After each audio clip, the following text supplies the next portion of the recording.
안녕하십니까.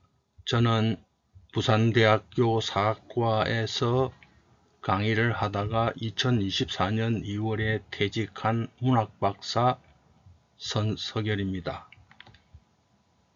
이제 새로운 방법으로 한국사 이야기를 하고자 합니다.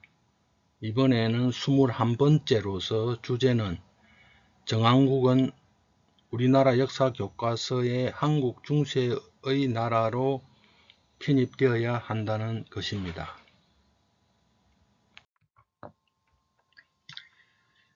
이 정한국은 고려 초기에 방파제로서 역할을 하였는데 이에 대한 설명을 다음과 같은 순서로 말씀드리고자 합니다.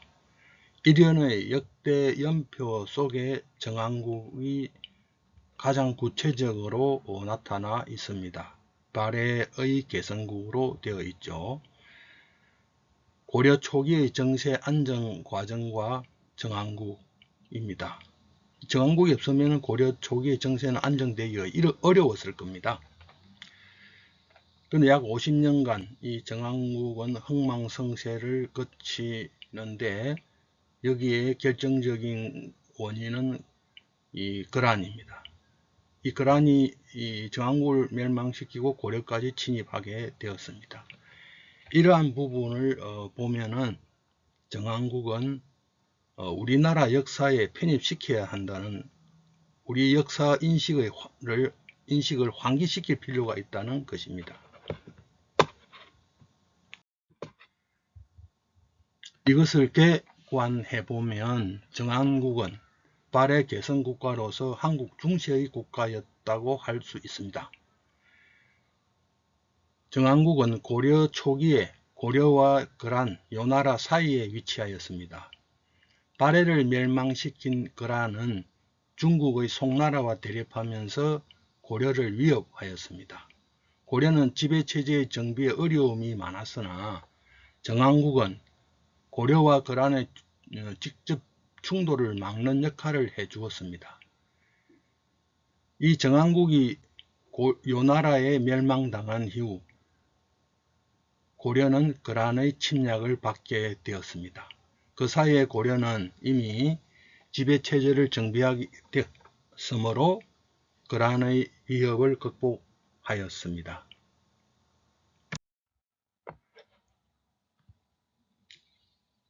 일연스님의 역대 연표라는 것에 정한국이 보입니다.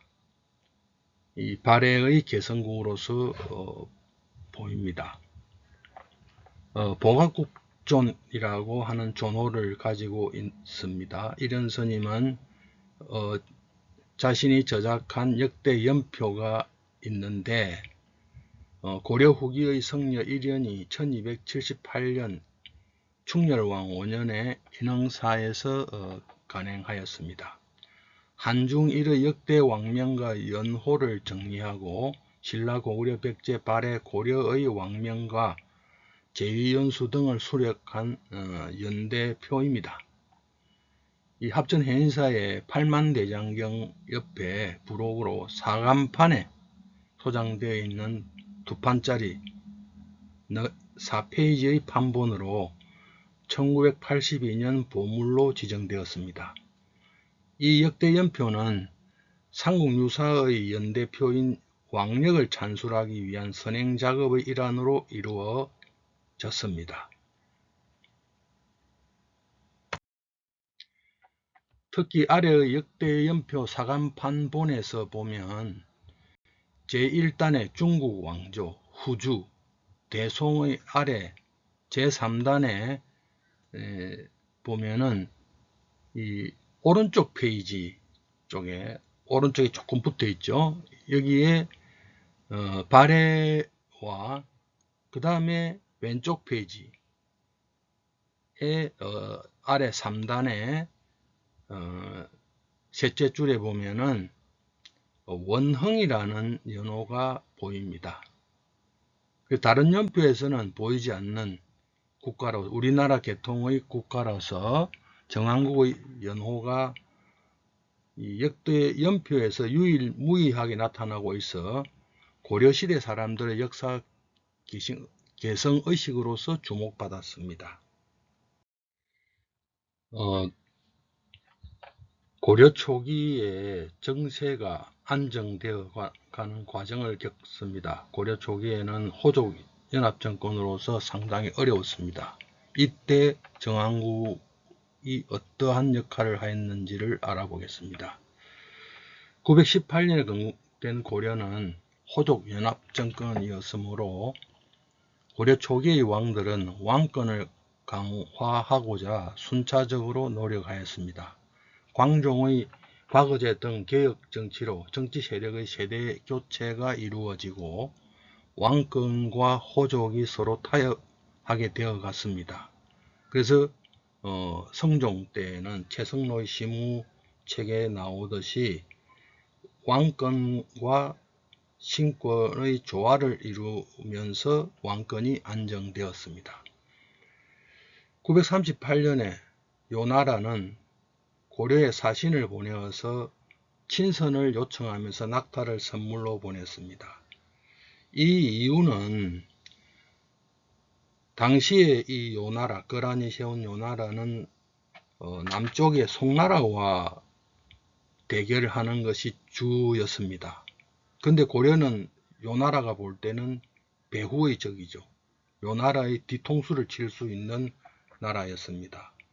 그리고 송나라는 고려에 사신을 자꾸 보내면서 군사동맹을 요청하기 시작합니다. 근데 고려는 여기에 말려들지를 않았습니다. 그런데 요나라는 이것을 걱정하고 있었습니다.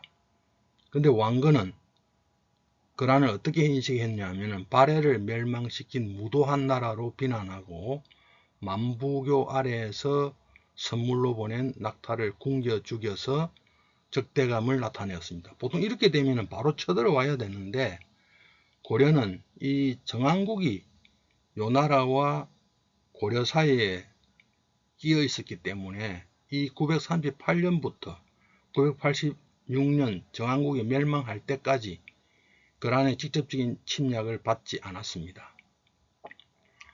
당시 거란은 동부아시아의 최강국이었습니다. 이때 거란은 주적이 송나라였기도 하지만 고려를 직접 침략할 수 없었다. 바로 이 정한국이 있었기 때문입니다. 그래서 고려는 취약한 이 지배 구조를 점차 국왕정심으로 강화해 나가서 정치를 안정시킬 수 있었던 것입니다. 정한국 덕분이죠.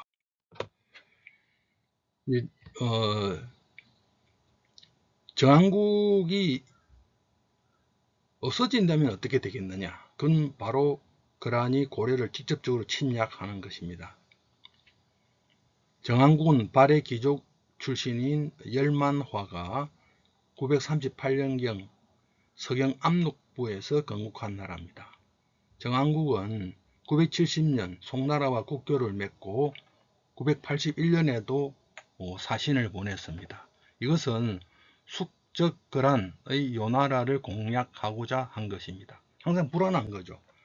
발해가 멸망하고 난 뒤에 여러 군데에서 요하상류라든지 동요하상류라든지 동해안이라든지 이런 데서 여러 부흥운동이 일어났지만 성공한 것은 이 압록강 중류에서 출발한 정한국입니다. 이 정한국은 거란과 국경을 맞닿고 있었기 때문에 아주 불안한 상태였습니다. 그래서 송나라도 이러한 동맹 세력이 필요했기 때문에 서로가 국교를 맺게 된 것입니다. 이에 요나라는 고려를 공격하고자 해서 그 중간에 있는 정한국을 먼저 공격합니다. 938년에 그 다음에까지 공격을 합니다.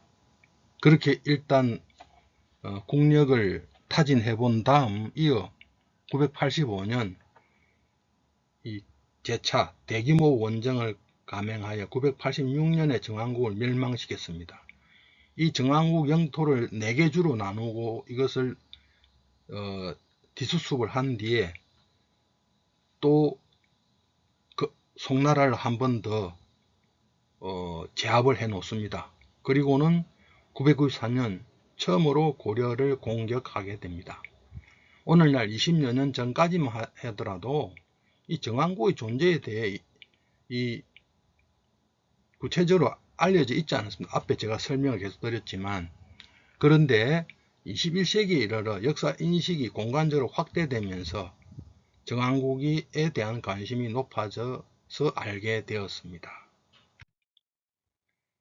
정왕국은 우리가 이 정왕국의 존재에 대한 우리들의 역사 인식을, 역사 지식이 아니라 역사를 인식하는 것이죠. 이게 가장 중요한 것입니다. 보통 우리는 역사는 암기 과목처럼 취급하는데 전혀 그렇지 않습니다. 그래서 이 정왕국은 요나라와 압록강 유역을 거점으로 대립하고 있었는데, 고려는 요나라의 직접적인 위협을 받지 않았으므로 그러한 여유를 가지고 국왕 중심의 지배체제를 구축했다는 결론이 나오게 됩니다. 986년 정왕국 멸망 이후 고려는 요나라와의 직접적인 충돌이라는 새로운 위험 과제를 안게 되었고, 이를 적극적으로 해결해 나갔습니다. 지배체제가 이제 정비되었기 때문에 그게 가능하다는 것이죠. 이에 대해서는 서해의 외교 담판에서 다시 설명드리고자 합니다. 따라서 정왕국은 발해의 개성국으로서 우리 중세 한국의 나라로 국사 교과서에 편입되어야 할 것입니다. 우리 보통 거란의 침입 이야기는 만부교 사건, 그 다음에 성종 때 1차, 그 다음에 2차, 3차 이것밖에 없고 정왕국에 대해서는 아무런 언급이 없습니다. 우리는 이렇게 우리나라 역사를 인식하는데 새롭게 분위기를 환기해야 할 것입니다. 이상으로 마치겠습니다. 감사합니다.